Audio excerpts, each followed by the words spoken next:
گاه با همون جنبه فرهنگی و زیبایی شناسی و هویتی نوروز توجه میکنیم و بیشتر برای مردم عام اونش مهمتر است که جشن میگیرد، زیبایی، خرسندی، بهار، امید.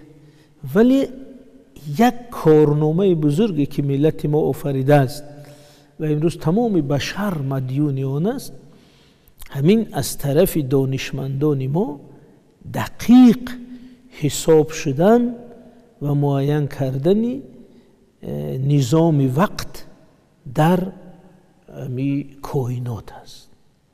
و شما اگر دانید بزرگ تمدن ما حکیم عمر خیام همراه 80 ستاره شناس و کیهان شناس در رصدخانه اصفهان مدت 2 سال کار کرده، هر یک ستاره و سیاره و هر یک گردش و هر یک برج می‌گفتند، برج‌های کیهانی را آموخته، همین تقویم امروز را ساخته است. و در از بس که در دوره جلال الدین ملکشاه سلجوقی رخ داده بود، نام همون تقویم گذاشتن تقویم جلالی و یک طول 100 ساله تقویم جلالی کاربرد داشت. اگر شما همین کتاب گلستان سعدی رو بینید، وقتی که آغاز میکنه میگه که اولی اردیبهشت ماهی جلالی سرکه رسیده، یعنی روز یکم ماه اردیبهشتی از روی تقویم جلالی، اولی اردیبهشت ماه جلالی. یعنی این تقویم جلالی تقویم است که روز، ساعت، شب، گردش ماه، گردش خورشید را اینقدر دقیق حساب کرده بود که لحظه ثانیوی تحول گردش زمین و فرارسی سال نو طبیعی رو مشخص کرده بود. و امروز اکثر همون وقت شناسان، طبیعت شناسان، کسایی که با تقویم و استرلاب کار میکنن، میگن که در همین تقویم عمر خیام، در تقویم جلالی، به حسابای دقیق ترین اسبابای امروز حدوداً 11 ثانیه تفاوت بوده است. وقت تصور کنید که در همون عصر این چه قدرته، چه دقته، چه سطحی داشته است که این تقویم را ساخته است. بنابراین در علم جهانی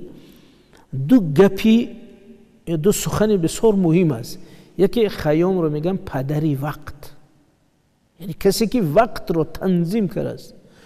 دوم اینکه این تقویم گریگوریانی که تمام بشر حال استفاده میکند، از عصر 14 اروپایی را در کلیسای مسیحی قبول کرد. این ترجمه لاتینی تقویم جلالی است. بنابراین همین تقویم جلالی مادر تقویم ایروزه تمام جهان است. یعنی شما این افتخار چخیل به زبان گفتن ممکن است که تمام جهان در همون چارچوب تقویمی که یک تاجیک بزرگ با نام عمر خیام ساخته است تا امروز وقت و ساعت و شب و روزش حساب میکند.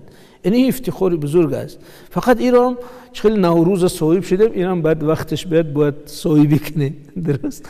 و چیزی مهمی که برای ما امروز لازم است این است که امی حکیم عمر خیام، چرا میگیم حکیم؟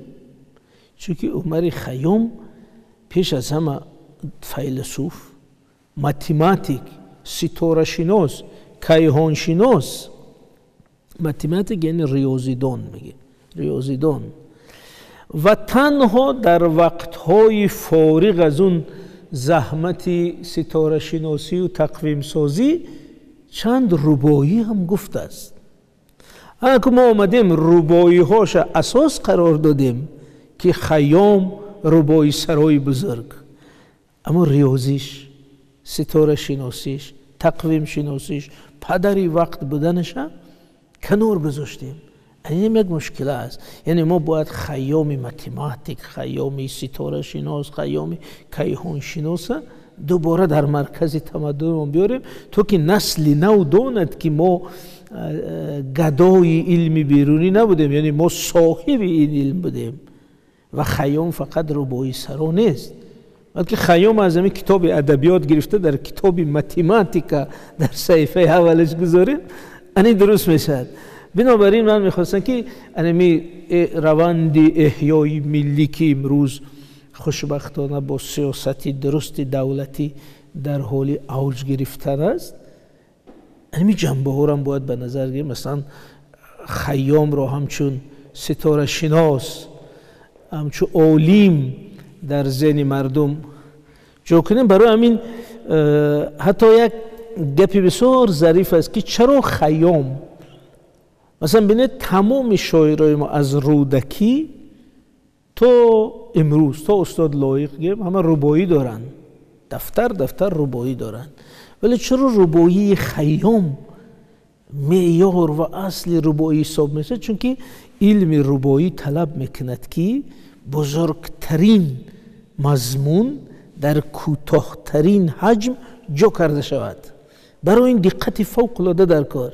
بنابراین انمون قدرت ریاضی و ستاره شناسی و کیهان شناسی خیام ایره امکان پذیر کرده است که انمون مفهوم آورده در یک چخیلی که جهان در تقویم خود جا کرد، اون مضمون و فلسفه و حیات و مرگ آورد در یک 400 ربایی جا کرده است. بنابراین ربایی خیام ربایی یک شاعر نیست، ربایی یک فیلسوف، یک کیهان شناس، یک حکیم است. بنابراین میگیم حکیم عمر خیام، نمیگیم شیخ عمر خیام یا خواجه عمر خیام، میگیم حکیم. حکیم یعنی دانشمند، دانشمندی تمام علوم همون زمان از جمله علوم دقیق.